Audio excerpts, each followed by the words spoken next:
Hello guys, welcome back to my channel. It's me ALEENA. And the channel is subscribe cheyidittilengil ippole thanne poi subscribe cheya. Inde thottappurthe oru kunju bell icon undu. Adum onnu click cheya annale njan videos upload cheyyumbol ningalku correct aayittu notifications kittullu. ചിലർക്ക് സംശയമുണ്ട് ഞാൻ ചെയ്യുന്ന കാര്യങ്ങളൊക്കെ ബോയ്സിനും പറ്റുമെന്ന്. ഞാൻ ഈ ചാനലിൽ ചെയ്യുന്ന കാര്യങ്ങളൊക്കെ ബോയ്സിനും പറ്റും ഗേൾസിനും പറ്റും. ഇനി പ്രത്യേകമായിട്ട് ജെൻഡർ എടുത്ത് പറയണ വല്ല പ്രൊഡക്ട്സോ കാര്യങ്ങളോ അല്ലെങ്കിൽ എന്തെങ്കിലുമൊക്കെ ഉണ്ടെങ്കിൽ ഞാൻ അവിടെ ആ വീഡിയോക്കകത്ത് ജെൻഡർ എടുത്ത് പറഞ്ഞിരിക്കും. പിന്നെ ഇന്ന് നമ്മൾ ഡേ 4 ആണ് സ്കിൻ കെയർ ചാലഞ്ചിന്റെ. ഇന്ന് ഞാൻ എടുത്തിരിക്കുന്ന ഇൻഗ്രീഡിയന്റ് എന്ന് പറഞ്ഞാൽ കുക്കുംബറാണ്. ഈ കുക്കുംബർ ഇതറിയാലോ എന്താ വെച്ചിട്ടുണ്ടെങ്കിൽ കുക്കുംബർ മിക്സിയിലിട്ട് അടിക്കുക, എന്നിട്ട് ജ്യൂസും അതിന്റെ പ്യൂരിയും കൂടിയും ഐസ് ക്യൂബ് കണ്ടെയ്നറിൽ ഇട്ട് വെക്കാം. എന്നിട്ട് 2 മണിക്കൂർ അല്ലെങ്കിൽ ഓവർനൈറ്റ് വെക്കാം. അപ്പോൾ നിങ്ങൾക്ക് ഇതുപോലത്തെ ഐസ് ക്യൂബ് ആയിട്ട് കിട്ടും. അപ്പൊ നമുക്ക് സ്റ്റാർട്ട് ചെയ്യാം. ഇതിന്റെ ബെനിഫിറ്റ്സ് എന്താന്ന് വെച്ചാൽ കുക്കുംബറിന്റെ പിന്നെ മറക്കരുത്, ക്ലെൻസ്ഡ് ആയ സ്കിന്നിന് ഇത് ചെയ്യാൻ പാടുള്ളൂ ഈ ഐസ് ക്യൂബ് ചാലഞ്ച്. ഈ കുക്കുംബറിന്റെ ബെനിഫിറ്റ്സ് എന്താന്ന് വെച്ചാൽ അൺഡ്രൈ, പഫിനെസ്, സാഗിനെസ് ഒക്കെ മാറ്റും. ഈ പഫിനെസ് എന്ന് പറഞ്ഞാൽ ഈ കണ്ണിന്റെ അടിയിൽ വരുന്ന ഒരു, കാണാൻ പറ്റുന്നുണ്ടോന്ന് അറിയില്ല, ഒരു തരം നമുക്ക് വെയിറ്റ് പോലെ താങ്ങും അല്ലെങ്കിൽ ബാഗ് പോലെ കടിക്കും, ചെറുതായിട്ടൊരു തടിപ്പൊക്കെ തോന്നും. അതിനാണ് പറയുന്നത് പഫിനെസ് എന്ന്. അപ്പൊ ഈ കുക്കുംബർ അതിന് നല്ലതാണ്. ഇങ്ങനെ വെച്ചു കൊടുക്കുക 2 സൈഡിലും. പിന്നെ ഞാൻ പറഞ്ഞ പോലെ ഞാൻ എല്ലാ വീഡിയോയിലും പറയുന്നുണ്ട് 5 സെക്കൻഡിന് മേലെ ഒരു സ്ഥലത്ത് വെക്കരുത്, ഇങ്ങനെ സർക്കുലർലി ചെയ്തുകൊണ്ടിരിക്കണം. പിന്നെ എല്ലാവർക്കും അറിയാം കുക്കുംബറിന്റെ ഒരു നമ്പർ 1 ബെനിഫിറ്റ് ആണ് സ്കിൻ ടോൺ ചെയ്യും. പിന്നെ പോസ് ക്ലോസ് ചെയ്യും. പിന്നെ മെയിൻ ആയിട്ടുള്ള കാര്യം ഓയിൽ സെബം കൺട്രോൾ ചെയ്യും, ആക്നി, പിന്നെ കൊളാജനും ഇലാസ്റ്റിനും ബൂസ്റ്റ് ചെയ്യും, സ്കിൻ ഇറിറ്റേഷൻസ് മാറ്റും. ഇപ്പൊ ഭയങ്കര ചൂടുള്ള കാലമാണ്, വെയിലത്തൊക്കെ പോയിട്ട് സൺബേൺ ഉണ്ടെങ്കിൽ ഈ ഒരു ഐസ് ക്യൂബ് അവിടെ വെച്ചാൽ അത് റെഗുലർ ആയിട്ട് ഒരു 2-3 ദിവസം വെച്ചാൽ അതൊക്കെ മാറി കിട്ടും. അങ്ങനെ എല്ലാവരും ഇത് ട്രൈ ചെയ്ത് നോക്കാം. പിന്നെ ഇതിന്റെ മുന്നത്തെ വീഡിയോസ് കണ്ടിട്ടില്ലെങ്കിൽ അത് കണ്ടു നോക്കണം. ഇതൊരു 1 week ice cube facial challenge ആണ്.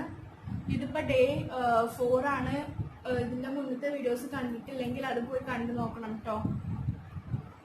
ഇനി ഒരു ക്യൂബ് കഴിഞ്ഞാൽ അടുത്ത ക്യൂബ് എടുക്കാം. പിന്നെ സെൽസിന് റീബിൽഡ് ചെയ്യും. അങ്ങനെ കുറെ ബെനിഫിറ്റ്സ് ഉണ്ട് കുക്കുംബറിന്. ഭയങ്കര ഈ കുക്കുംബർ ഫേസിൽ വെക്കുമ്പോൾ തന്നെ ഭയങ്കര റിഫ്രഷ്ഡ് ആയ പോലെ തോന്നും. എനിക്ക് ഭയങ്കര ഇഷ്ടമുള്ളൊരു സംഭവമാണ് കുക്കുംബർ. ഇനി കഴുത്തിൽ ചെയ്യാൻ മറക്കരുത്. പിഗ്മെന്റേഷനും ചെറുതായിട്ട് മാറ്റാൻ നല്ലതാണ്. നിങ്ങൾ ഇതിലൊരു 2-3 ഡ്രോപ്സ് നിങ്ങൾക്ക് വേണമെങ്കിൽ ലെമൺ ജ്യൂസ് ഇടാം. ഞാൻ ഇടുന്നില്ല, കാരണം ഞാൻ ഇടയ്ക്ക് രാത്രി സ്പോട്ട് ട്രീറ്റ്മെന്റ്സ് ചെയ്യാറുണ്ട് ആക്നിമ. അപ്പൊ ആ ലെമൺ ജ്യൂസും ഇതും കൂടെയൊക്കെ ആയാൽ ഞാൻ അതിൻ്റെ ഒരു വീഡിയോ വേറെ ഇടാം കേട്ടോ. ഇനി ആണ് മസാജ് വരുന്നത്. ഇതൊന്നുകൂടി എല്ലായിടത്തേക്കും ഒന്ന് ആക്കി കൊടുക്കാം. ഇനി എൻ്റെ മസാജിന്റെ ഫുൾ വീഡിയോ ഞാൻ ചെറുതായിട്ടുള്ളൊരു വീഡിയോ ഞാൻ ഷോർട്ട് ആക്കിയിട്ടുള്ളത് എൻ്റെ ഫസ്റ്റ് വീഡിയോയിൽ ഇട്ടിട്ടുണ്ട്. സ്കിൻ ഐസ് ക്യൂബ് ഫേഷ്യൽ ചാലഞ്ചിന്റെ ഫസ്റ്റ് വീഡിയോയിൽ നിങ്ങൾ അത് പോയി കാണാം. അപ്പോൾ ഞാൻ ഈ ഫേഷ്യൽ മസാജ് സ്റ്റാർട്ട് ചെയ്യട്ടെ. മസാജ് ചെയ്യുമ്പോൾ ബ്ലഡ് സർക്കുലേഷൻ കൂടും, സ്കിന്നിന് ഒരു ഫേംനെസ് കിട്ടും, കൊളാജനും ഇലാജനും ബൂസ്റ്റ് ആവും. അങ്ങനെ കുറെ കാര്യങ്ങളുണ്ട്, സാഗിനെസ് മാറും. അപ്പോൾ ഇനി മസാജ് സ്റ്റാർട്ട് ചെയ്യാം.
മസാജ് ഒക്കെ ചെയ്ത് ഈ കുക്കുംബറിന്റെ ജ്യൂസ് സ്കിന്നിലേക്ക് നല്ലോണം പെനട്രേറ്റ് ആക്കിയതിന് ശേഷം നിങ്ങൾക്ക് ഇത് വാഷ് ഔട്ട് ചെയ്ത് കളയാം. വാഷ് ചെയ്യുമ്പോൾ ഫേസ് വാഷ് ഒന്നും ഉപയോഗിക്കേണ്ട കാര്യമില്ല, നോർമലി വെള്ളം കൊണ്ട് വാഷ് ചെയ്യുക.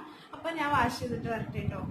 ഹലോ, അപ്പൊ ഞാൻ വാഷ് ചെയ്തിട്ട് വന്നിട്ടുണ്ട്. എന്നെ പോലെ നെയ്ത്തൊക്കെ നിറച്ച് മാസ്ക് ഒക്കെ ചെയ്യുമ്പോൾ നെയ്ത്തൊക്കെ ആക്കുന്നവരാണെങ്കിൽ ഒരു ടവല് ഇങ്ങനെ ഇതിനകത്തേക്ക് ഷർട്ടോ ടീഷർട്ടോ നിങ്ങൾ എന്തായിട്ടേക്കുന്നത് അതിനകത്തേക്ക് ഇങ്ങനെ മടക്കി വെച്ചാൽ മതി. അപ്പം ആ ടവലിനെ ആവുള്ളൂ, നിങ്ങൾ ഇട്ടേക്കുന്ന ഡ്രസ്സൊന്നും ആവില്ല. അപ്പം ഞാനിത് വാഷ് ചെയ്ത് വന്നിട്ടുണ്ട്. വാഷ് ചെയ്ത് കഴിഞ്ഞാൽ ടോൺ ചെയ്യാനും മോയ്സ്ചറൈസ് ചെയ്യാനും മറക്കരുത്. പിന്നെ ഞാൻ എല്ലാ വീഡിയോയിലും പറയുന്ന പോലെ നിങ്ങളുടെ ഇപ്പോൾ കുക്കുംബർ ഇല്ലെങ്കിൽ നിങ്ങളുടെ വീട്ടിലിപ്പോൾ എന്താണുള്ളത്, തക്കാളിയോ നിങ്ങൾക്ക് ഇഷ്ടമുള്ള നിങ്ങളുടെ സ്കിൻ ടൈപ്പിന് പറ്റിയ എന്തായാലും നിങ്ങൾക്ക് ഇങ്ങനെ ഐസ് ക്യൂബ് ആക്കിയിട്ട് ചെയ്യാം. അപ്പം നിങ്ങൾ ഇത് എന്തായാലും ട്രൈ ചെയ്ത് നോക്കണം. അപ്പം നിങ്ങൾക്ക് ഈ വീഡിയോ എന്നിട്ട് ഇഷ്ടമായ എന്താ ചെയ്യേണ്ടതെന്ന് അറിയാതെ ലൈക്ക് ചെയ്യുക, ഷെയർ ചെയ്യുക, കമൻറ്റ് ചെയ്യുക. പിന്നെ സബ്സ്ക്രൈബ് ചെയ്തിട്ടില്ലെങ്കിൽ സബ്സ്ക്രൈബും ചെയ്യുക. അപ്പോൾ എൻ്റെ അടുത്ത സ്കിൻ ചാലഞ്ച് ഡേ 5 കാണാം. ബൈ.